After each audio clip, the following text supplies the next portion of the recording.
বেগম খালেদা জিয়া ঘুমিয়ে আছেন, তার নিথর মরদেহটি নিয়ে আসছেন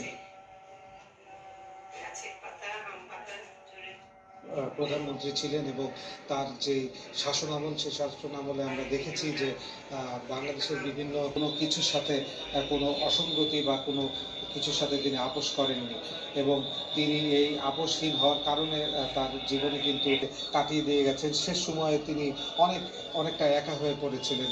তিনি তার নিজ বাসায় একা, তার স্বামী জিয়াউর রহমানের কবরের পাশে তাকে সমাহিত করা হবে, সেই স্থানে কিন্তু পৌঁছে যাচ্ছে।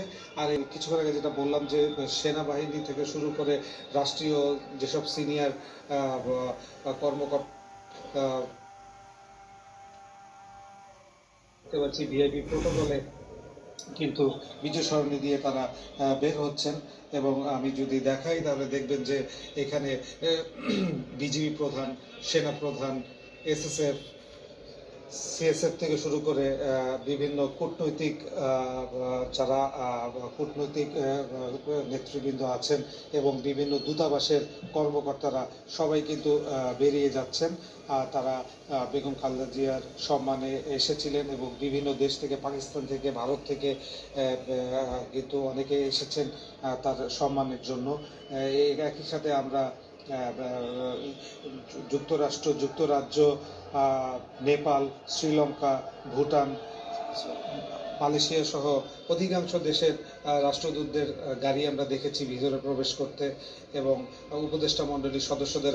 এই মুহূর্তে আমরা দেখতে পাচ্ছি লাশবাহী গাড়িটি ধীরে ধীরে কিন্তু সংসদ ভবনের ভেতর দিয়ে যাচ্ছেন, এবং কিছুক্ষণের মধ্যেই আমরা আশা করছি গাড়িটি জিয়া উদ্যানে পৌঁছে যাবেন। এবং সেই খালেদা জিয়ার আজকে জানাজায় কিন্তু অংশ নিয়েছেন লাখ লাখ মানুষ, এবং তার সাথে অংশ নিয়েছেন তার পরিবারের সদস্যরা। যেটা হচ্ছে খালেদা জিয়া কিন্তু বাংলাদেশের আপসহীন নেত্রী, এটা আমরা সবাই জানি। এবং তিনি তার এই আপসহীন জীবনে, এই আপসহীন থাকার কারণে অনেক কর্মকর্তারা বা সদস্যরা কিন্তু তাকে রিসিভ করার জন্য দাঁড়িয়ে আছেন, এবং তারা সম্মাননা জানানোর জন্য একটি লাল গালিচা সমৃদ্ধ একটি ফুলের গালিচা আমরা দেখতে পাচ্ছি। সেটি করেই হয়তো বেগম খালেদা জিয়ার মরদেহটি নিয়ে যাওয়া হবে জিয়া উদ্যানের ভেতরে, এবং শহীদ রাষ্ট্রপতি জিয়াউর রহমানের কবরের পাশে তাকে মরদেহটি কবরে শায়িত করার জন্য। আমরা দেখতে পাচ্ছি একটি সেনা সদস্যদের একটি বড় বহর কার্যক্রম সম্পন্ন হয়েছে, এবং সকল ধরনের কার্যক্রম সম্পন্ন হয়েছে এবং অপেক্ষা করছে তার মরদেহটির জন্য। আস্তে আস্তে মরদেহটি আসছে, এবং সেই মরদেহটি কিন্তু আমরা যেটা দেখতে পাচ্ছি যে সংসদ ভবনে জানাজার পরে সংসদ ভবনের ভেতর দিয়ে মরদেহটি নিয়ে আসা হচ্ছে জিয়া উদ্যানে। আপনারা দেখতে পাচ্ছেন জিয়া উদ্যানের আরেকটি মানুষের উপস্থিতির মধ্য দিয়ে বেগম জিয়াকে আজকে যে বিদায় দেওয়া হয়েছে, সেই বিদায় দেওয়ার মধ্য দিয়ে বলা যায় যে বেগম জিয়া আসলে রাজকীয়ভাবে তিনি বিদায় নিয়েছেন। এবং কিছুক্ষণের মধ্যেই তার যে মরদেহ, সেটি তার যে স্বামী জিয়াউর রহমান এবং শহীদ রাষ্ট্রপতি জিয়াউর রহমান তার পাশে রয়েছে। এবং বলা যায় যে আগারগাঁও, কারণ বাজার এমন কোনো জায়গা নাই যেখানে জনমানুষের যে উপস্থিতি সেটি কিন্তু ছিল না। এবং প্রত্যেকটি জায়গায় যে মানুষের উপস্থিতি সেটি কিন্তু ছিল। এই যে লাখো লাখো মানুষের জনস্রোত এবং মানুষের যে ঢল, সেটি প্রমাণ করে যে বাংলাদেশের প্রেক্ষাপটে বাংলাদেশের ইতিহাসে কতটা জনপ্রিয়তা অর্জন করেছেন। এবং এই মুহূর্তে আমি রয়েছি সংসদ ভবনের যে পিছনে বড় ছেলে তারেক রহমান। তিনি একেবারে স্বাভাবিক প্রক্রিয়ায় তিনি দোয়া চেয়েছেন।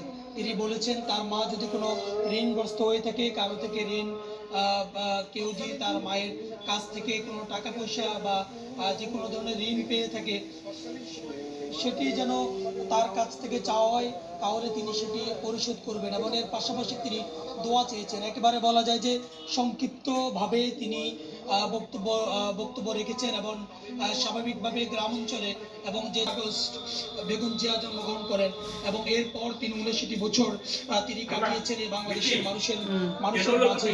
এবং 79 বছরের মধ্যে যে এত নির্যাতন, এত আর জুলুম তার উপরে করা হয়েছে, এরপরও তিনি কিন্তু একবারও যে দলটি তার উপরে জুলুম করেছে, যে শেখ হাসিনা লড়াই সংগ্রাম করেছেন, সেই গণতান্ত্রিক সড়কগুলো যে যেখানে পেরেছেন তিনি সেখানে নামাজ আদায় করেছেন এবং নামাজের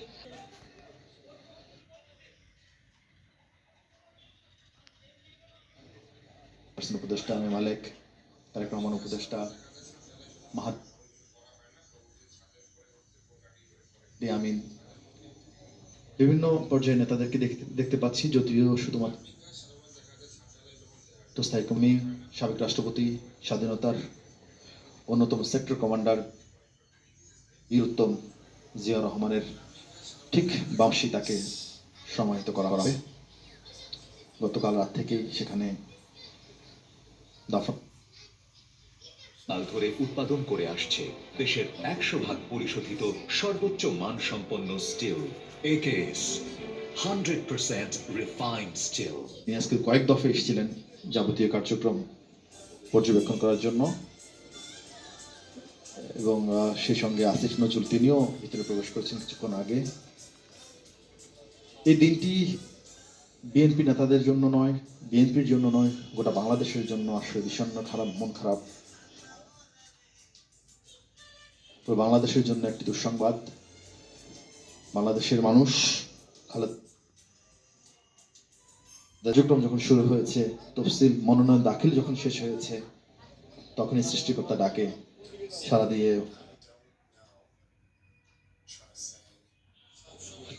অনন্ত যাত্রায় খালেদা জিয়া পাড়ি দিলেন। মরদেহ এখনো যে ফ্রিজিং ব্যান্ড সেখান থেকে নামানো হয়নি, সেখান থেকে নামানোর জন্য ভেতরে যারা বিএনপি নেতৃবৃন্দ গিয়েছেন তারা ভিতরে যাচ্ছেন। যাওয়ার পরপরই মূলত মরদেহ নামানোর বিষয় হবে। তারেক রহমান এখনো নামেননি, তবে তার ব্যক্তিগত যারা স্টাফ রয়েছেন তারা নামছেন।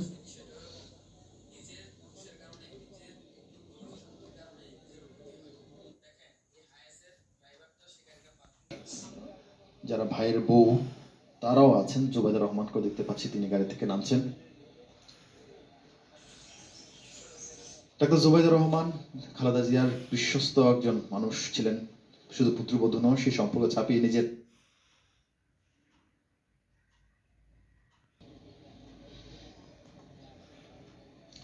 মায়ের কফিন কাঁধে নিয়ে চিরদিনের জন্য বিদায় দেওয়ার জন্য রওনা হয়েছেন। ছুঁয়ে দেখলেন মায়ের কফিন শেষবারের মতো, না ধরলেন না বা ধরতে পারলেন না।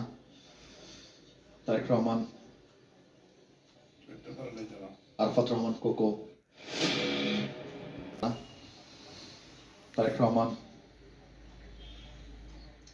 আরাফাত রহমান কোকো দুই ভাইকে বিএনপি চেয়ারপারসন তাদের বাবা মারা যাওয়ার পর মানুষ করেছিলেন। নানা চড়াই উতরাই পার করে সন্তানদেরকে মানুষ, আজ আরাফাত রহমান কোকো হেঁটে যাচ্ছেন।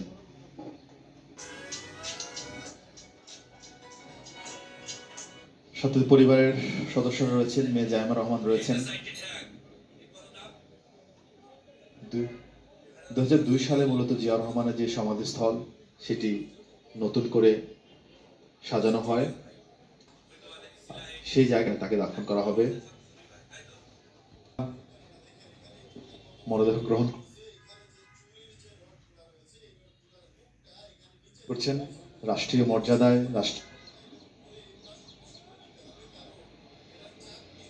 অপেক্ষা করছিলেন তারেক রহমান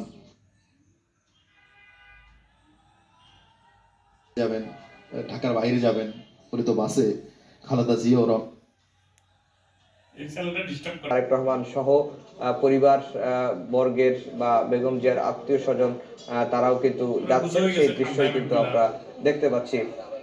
দর্শক যেটি বলে রাখি যে গতকালকে ভোর 6টায় প্রায় 1 মাস 10 দিন থাকা অবস্থায় 30 ডিসেম্বর ভোর 6টায় বিএনপি চেয়ারপারসন, সাবেক 3 বারের প্রধানমন্ত্রী, গণতন্ত্রের আপসহীন নেত্রী বেগম খালেদা জিয়া মৃত্যুবরণ করেন এবং তার মৃত্যুর পরই দেশের রাজনৈতিক অঙ্গনে শোকের ছায়া নেমে আসে এবং পুরো বাংলাদেশই তার জন্য শোকাবহ, পুরো বাংলাদেশেই বেগম জিয়ার মৃত্যুতে শোকাবহ পরিবেশ তৈরি হয় এবং রাজনীতিতে এক অপূরণীয় ক্ষতি হয়েছে।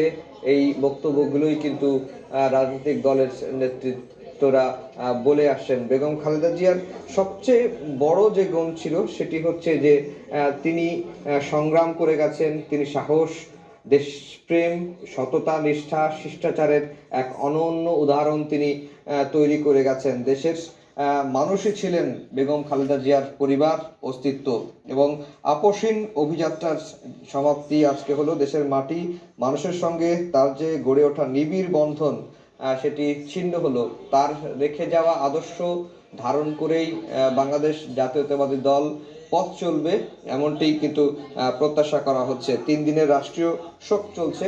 এই 3 দিনের রাষ্ট্রীয় শোকে জাতীয় পতাকা অর্ধনমিত রাখা হবে এবং বিএনপিও 7 দিনের শোক কর্মসূচি পালন করছে। আর যেটি বলছিলাম যে বেগম খালেদা জিয়ার যে নির্বাচনী রাজনীতির ইতিহাস, তিনি তার ভোটে নির্বাচিত হয়েছেন। যদি বাংলাদেশ বলি, বাংলাদেশ শুধু নয়, এই উপমহাদেশেই এ ধরনের নির্বাচনী রাজনীতির নজির কিন্তু খুব একটা দেখা যায় না। দর্শক, আপনারা দেখতে পাচ্ছেন যে বেগম খালেদা জিয়ার মরদেহটি নিয়ে যাওয়া হচ্ছে জিয়া উদ্যানে, যে মাজার, এবং রাষ্ট্রীয় সম্মাননা দিয়েই তার মরদেহটি নিয়ে যাওয়া হচ্ছে। সেই দৃশ্যই আমরা দেখাচ্ছি, সেই দৃশ্য আপনারা দেখতে পাচ্ছেন।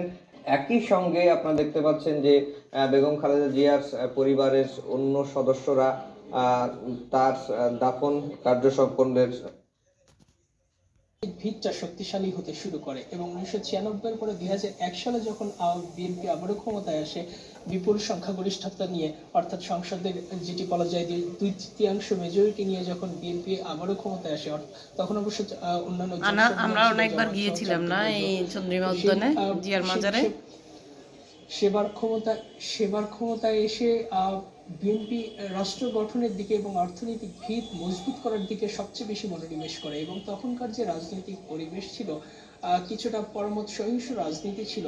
এখন সেই রাজনীতির প্রেক্ষাপটে বিরোধ পথে নামতে পারতো, বাধা যতটুকু দেওয়ার প্রয়োজন ছিল ততটুকু হয়তো রাজনৈতিক পরিবেশের বা রাজনৈতিক বলয়ের মধ্যে থেকে দিত, কিন্তু মত প্রকাশের স্বাধীনতার জায়গাটা ছিল। এবং এই সময়ে আপনার নিশ্চয়ই মনে আছে যে বিএনপির এই সময়ে কিছুটা সমালোচনার মুখেও পড়ে, বিশেষ করে দুর্নীতিতে চ্যাম্পিয়ন হওয়ার ব্যাপারটি সবচেয়ে আলোচিত ছিল এবং এটি সংবাদ মাধ্যমে ফলাও করে প্রচারও হতো এবং সেক্ষেত্রে কোনো সংবাদকর্মীকে হুমকি দেওয়া হয়েছে বা তাকে ধরে নিয়ে যাওয়া হয়েছে এই সংখ্যাটা কিন্তু খুবই কম, বলতে গেলে নগণ্যই ছিল। এবং তখনকার সময় বলা যায় যে গণমাধ্যমের স্বাধীনতায় বেগম জিয়া বিশ্বাস করতেন, তারই ফলশ্রুতি ছিল তৎকালীন সময়ের সংবাদ মাধ্যমগুলো। এবং 2007 সালে যদি আওয়ামী লীগের একটা অভিযোগ ছিল যে শাসন ক্ষমতা দীর্ঘায়িত করার জন্যই পরবর্তী তত্ত্বাবধায়ক সরকারের প্রধান হিসেবে বিচারপতি KM হাসানের নাম, যাতে পরবর্তী তত্ত্বাবধায়ক সরকারের প্রধান হিসেবে তিনি দায়িত্ব নিতে পারেন সেজন্য বিচারপতিদের বয়স বাড়ানো হয়েছিল। এই বিতর্ককে ঘিরেই কিন্তু 111 সরকারটি সরে আসে এবং আওয়ামী লীগ এবং বিএনপির যে মুখোমুখি যে অবস্থান, সেই মুখোমুখি অবস্থানের কারণে বাংলাদেশের রাজনীতি যতটুকু তত্ত্বাবধায়ক সরকার ঘিরে পরবর্তীতে যেরকম গণতন্ত্রের একটা প্রাতিষ্ঠানিক রূপ যতটুকু আসলে যাওয়ার কথা ছিল, ওটি ঠিক ওই জায়গাতেই হোঁচট খায়। এই বিচার তিনি যতটুকু রাজনৈতিক স্পেস দিয়েছেন একজন শাসক হিসেবে বাংলাদেশের অর্থনৈতিক ভিত কিন্তু তিনি অর্থনৈতিক ভিতটা কিন্তু শক্তিশালী হয়ে যায়। 111-এর সময়ের যে পরবর্তী প্রেক্ষাপট আমরা দেখেছি, সেনা সমর্থিত যে তত্ত্বাবধায়ক সরকার অর্থাৎ ফখরুদ্দিন আমাদের যে সরকারটি আসে, সেই সরকার এসে বাংলাদেশের এই দ্বিদলীয় বৃত্ত বা আওয়ামী লীগ বিএনপির এই যে পর্যায়ক্রমে একে একে রাজনীতিতে বা ক্ষমতায় ফিরে আসা, এই বৃত্তটি ভাঙতে চেয়েছিল এবং তারই ফলশ্রুতি সেই বিখ্যাত -2 ফর্মুলা তারা অ্যাপ্লাই করতে চেয়েছিল। আওয়ামী লীগ সমানেত্রী দেশের বাইরে তার পাঠাতে তারা সক্ষম হয়। এই সময় কিন্তু বেগম জিয়ার 2 ছেলে তারেক রহমান এবং আরাফাত রহমান কোকুর উপর নির্যাতন করা হয়, তাকে কারাবন্দী করা হয়।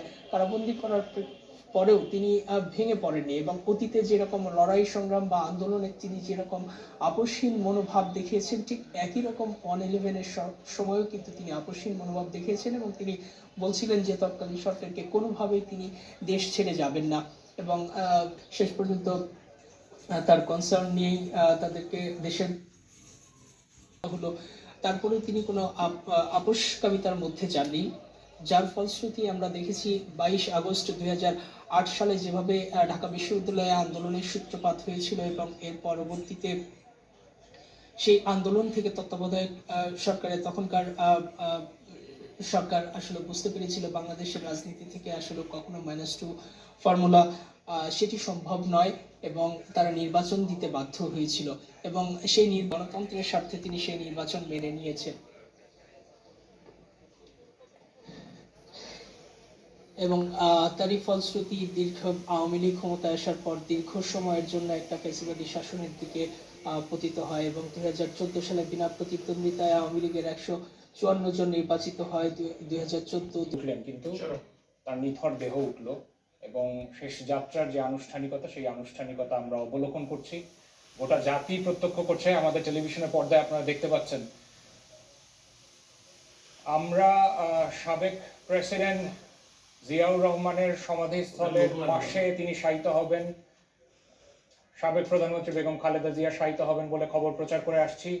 এই মুহূর্তে আমরা সেখানে দাঁড়ালাম এবং আজকে সারা দিনের যে কর্মযজ্ঞ তা শেষ হলো এবং শেষ হবে আর কিছুক্ষণের মধ্যে। আমরা দেখলাম যে বেগম খালেদা জিয়া নিথর দেহ মাত্র মাটিতে নামিয়ে সদস্যরা স্যালুট করে একে একে করে নেমে যাচ্ছেন সিঁড়ি বেয়ে এবং যে বেদি আমরা লক্ষ্য করছি সেখানে সাবেক প্রেসিডেন্ট জিয়াউর রহমানের সমাধি ইতিমধ্যে আছে। ঠিক তার গা ঘেঁষে পূর্ব পাশে বেগম জিয়া আর কিছুক্ষণের মধ্যে শায়িত হবেন এবং আমরা কিছুক্ষণ আগেও লক্ষ্য করেছি জানাজা হয়েছে সেখানে মুসলিম রীতিনীতি অনুসারে তার জ্যেষ্ঠ পুত্র জনাব তারেক রহমান একজন সন্তান হিসেবে যে বক্তব্য দেয়া সেই বক্তব্যই রেখেছেন, সেটা সোশ্যাল মিডিয়ায় ইতিমধ্যে আলোচনা ঝড় উঠেছে এবং প্রশংসা পাচ্ছে।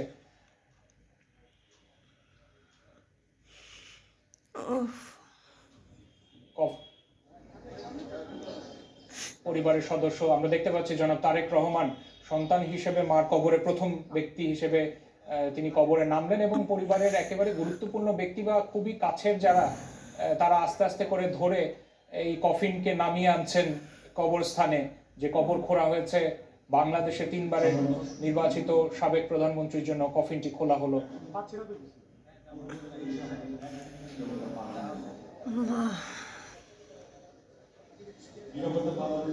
জনাব তারেক রহমান সহ আরো 2-3 জন সহায়তা করতে নেমেছেন এবং পরিবারের একেবারে গুরুত্বপূর্ণ সদস্যরা এই পুরো প্রক্রিয়ায় ছিলেন।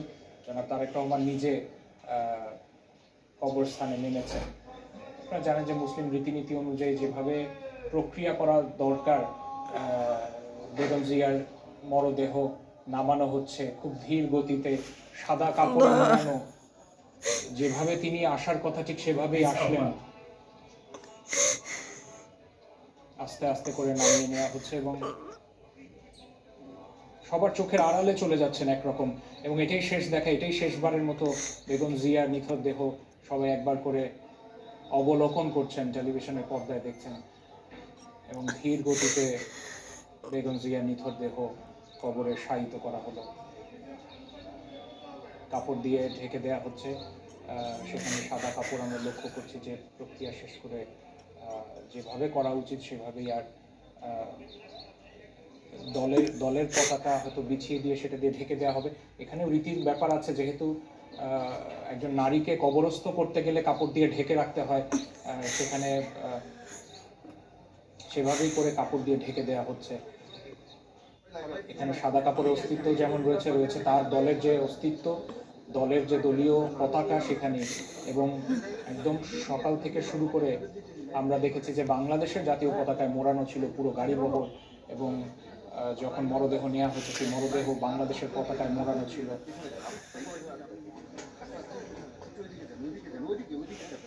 ধর্মীয় রীতি মেনে তাকে শায়িত করার প্রক্রিয়া সম্পন্ন হতে দেখছেন আপনারা দর্শক।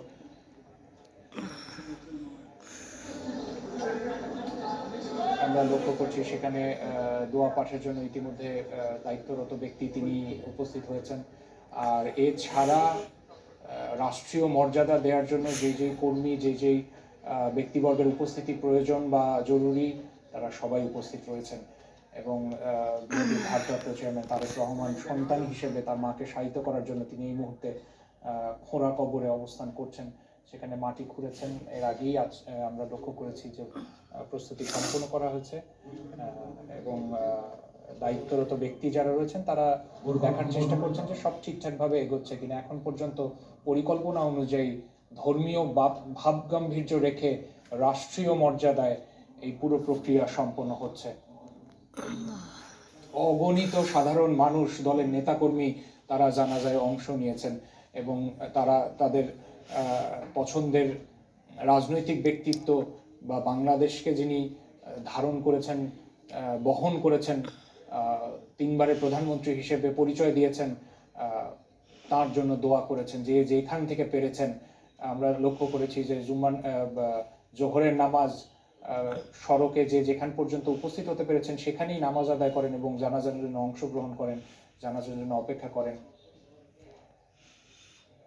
এবং প্রত্যাশিতভাবেই দেখছেন যে শায়িত হওয়ার কাজটি সম্পন্ন হচ্ছে। প্রায় কাঁচা বাঁশের খুঁটি নিয়ে এগিয়ে দিচ্ছেন এক একজনকে, সেগুলো দিয়ে যেভাবে খালেদা জিয়া হিসেবে এই মুহূর্তে শায়িত হলেন এবং একই সাথে সাথে রাজনৈতিক ইতিহাসে একটি অধ্যায়ের সমাপ্তি ঘোষণা করে দিলেন যেন বেগম খালেদা জিয়া। পুরো প্রক্রিয়ায় জনাব তারেক রহমান সেখানে অবস্থান করছেন ভেতরে, যেহেতু কাপড় দিয়ে ঢেকে রাখা হয়েছে মুসলিম রীতি অনুযায়ী, সে কারণে দেখা যাচ্ছে না। খুব স্বাভাবিকভাবেই সেটার প্রতি সবারই শ্রদ্ধা রয়েছে। গণমাধ্যমের কর্মী যারা কাজ করেছেন তারাও আজকে পুরোপুরি দিক নির্দেশনা মেনে মৃতের প্রতি সম্মান প্রদর্শন করে সর্বশেষ তথ্য বা ফুটেজ সংগ্রহ করার চেষ্টা করছেন আমাদের সহকর্মীরা।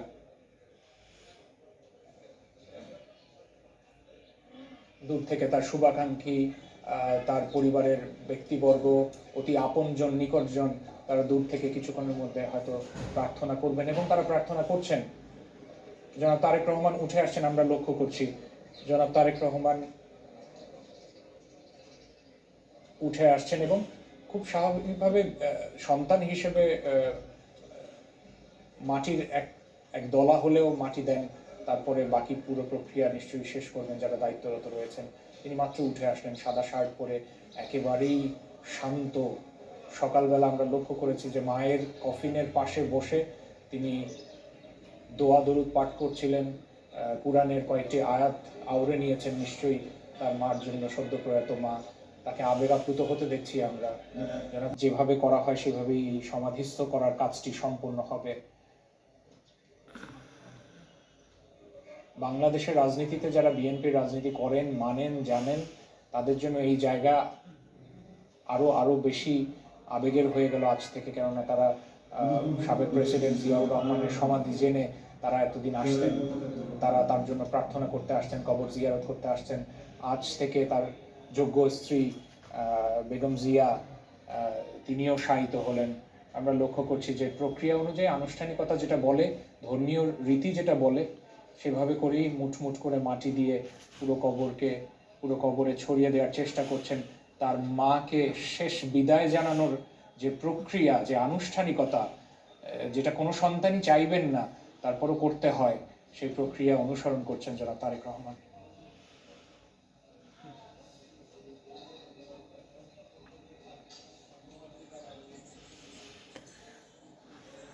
এত ধৈর্য মানুষের। এরপর তার কর্ম থেকে যাবে, তার রাজনৈতিক বর্ণিল ইতিহাস, বর্ণিল ক্যারিয়ার থেকে যাবে। কিন্তু আজকের পর আর এই মুহূর্তের পর যারা নারী সদস্য রয়েছেন পরিবারের, তাদের কাছ থেকে শেষ সেই স্পর্শ নিয়ে নিচ্ছেন কর্মীরা। সেই মাটিও এই কবরে স্থান করে নিবে। এই সমাধির কাজ করে থাকেন বা সমাধিস্থ করে থাকেন আপনারা জানেন, এবং সেখানে পুরো প্রক্রিয়াটা অনুসরণ করা হয়েছে খুব স্বাভাবিকভাবে। এক এক করে আমরা দেখতে পাচ্ছি যে বাহিনী প্রধানরা এবং ঊর্ধ্বতন কর্মকর্তারা তারাও এসছেন, মাটি দিচ্ছেন, স্বরাষ্ট্র উপদেষ্টা এবং এক এক করে গুরুত্বপূর্ণ ব্যক্তিবর্গ এই আনুষ্ঠানিকতায় অংশ নেবেন, এই প্রক্রিয়ায় অংশ নেবেন। আপনারা জিয়া উদ্যান থেকে সরাসরি সম্প্রচার দেখছেন চ্যানেল 24 এর পর্দায়।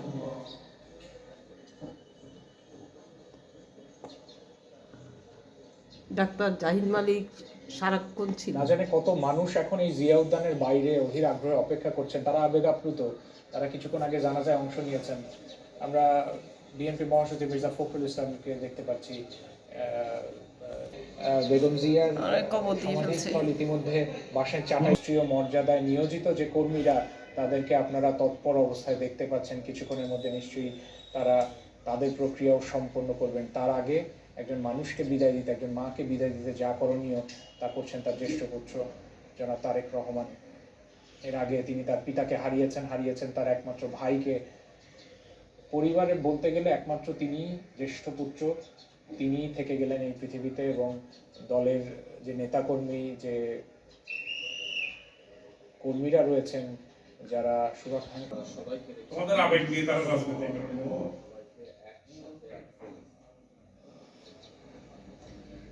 সবাই প্রার্থনার জন্য সারিবদ্ধভাবে দাঁড়িয়ে গেছেন, এবং শেষবারের মতো সমাধিস্থ করার আগে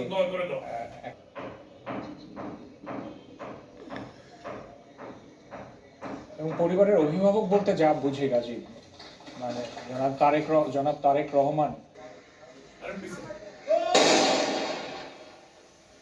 শুনে দেখুন গুলি পড়বে গায়ে।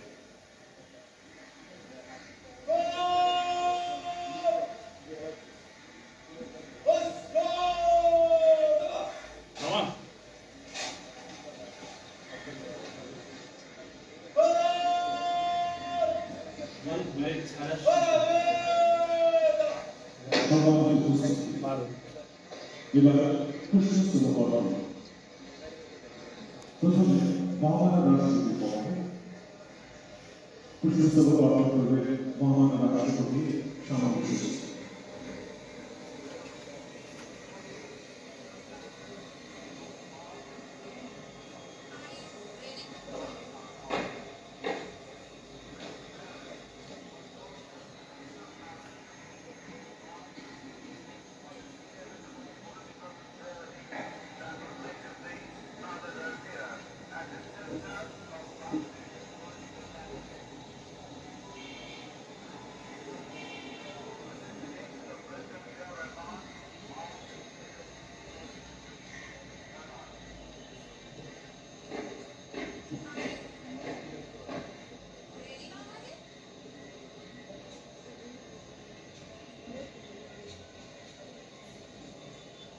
তার যে মাথা তার পাশে আর 100 জন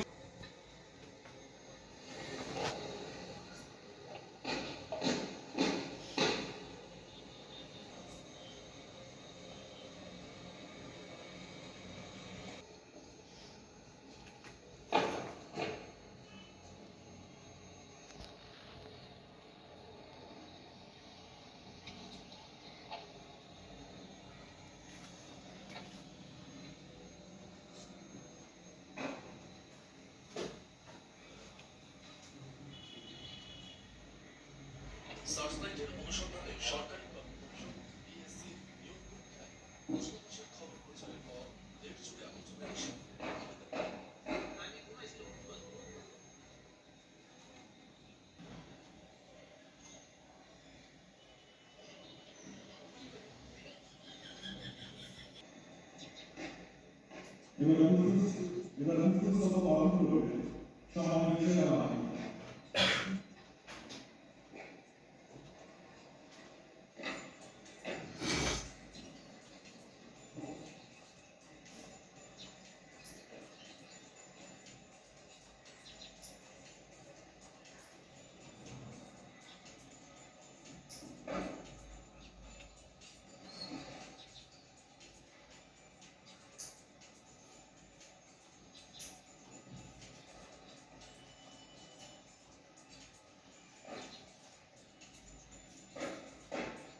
যে এবার রাষ্ট্রীয় আমি এখন বড়ভাবে সম্মান জানানোর জন্য রাষ্ট্রীয়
রাষ্ট্রপতি আসছে মনে হয় রাষ্ট্রপতি রয়েছে নাকি বলছে নি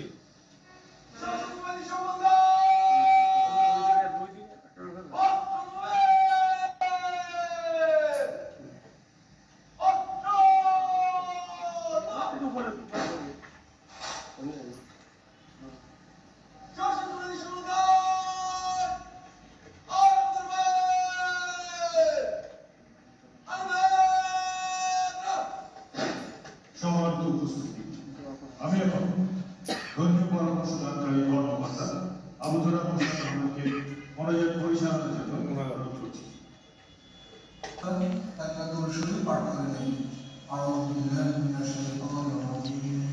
بسم الله الرحمن الرحيم الحمد لله رب العالمين الرحمن الرحيم مالك يوم الدين إياك نعبد وإياك نستعين اهدنا الصراط المستقيم صراط الذين أنعمت عليهم غير المغضوب عليهم ولا الضالين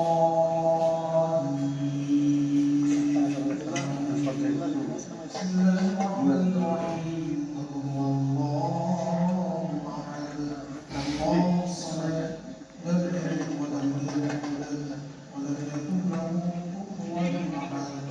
اللهم صل على محمد وعلى ال محمد كما صليت على ابراهيم وعلى ال ابراهيم انك حميد مجيد اللهم بارك على محمد وعلى ال محمد كما باركت على ابراهيم وعلى ال ابراهيم انك حميد مجيد استغفر الله العظيم لله واتوب اليه لا حول ولا قوه الا بالله العلي العظيم اللهم آمين